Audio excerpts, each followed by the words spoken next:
నమస్తే అండి. అందరికీ మొదటిగా స్వాతంత్ర దినోత్సవం శుభాకాంక్షలు అండి.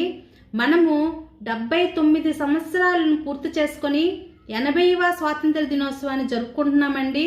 మనకి 1947 ఆగస్టు 15న బ్రిటిష్ పాలన నుంచి విముక్తి పొంది దేశం అనేది స్వేచ్ఛను పొందిన సందర్భంగా ఈ రోజును మనము జరుపుకుంటాం కదా. అదేవిధంగా మనకి రెడ్ ఫోర్ట్ పై అంటే ఎర్రకోటపై ప్రధానమంత్రి గారు జాతీయ జెండా ఆవిష్కరణ చేస్తారండి. ఈరోజు మన పిల్లలు అందరము కూడా స్వాతంత్ర సమరయోధుల యొక్క త్యాగాలను స్మరించుకుందాం.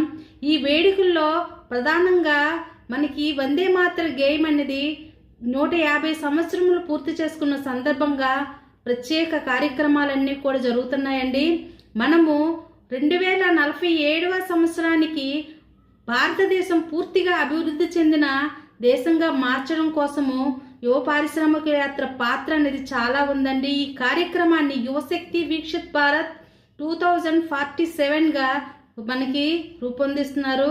మనము ఈ స్వాతంత్ర దినోత్సవం కోసం ఎంతోమంది స్వాతంత్ర సమరయోధులు అన్న వాళ్ళు పాల్గొన్నారు కదా. వాళ్ళని స్మరించుకోవడమే కాకుండా మనం భారత జాతీయ జెండాను కూడా గౌరవించుకోవాలి. మన పిల్లల్ని ఈ విషయాలు చెప్పడం మన కర్తవ్యమండి. జై భారత్, వందే మాతరం, జై జవాన్, జై కిసాన్. థ్యాంక్ యూ సో మచ్ అండి. Happy independence day.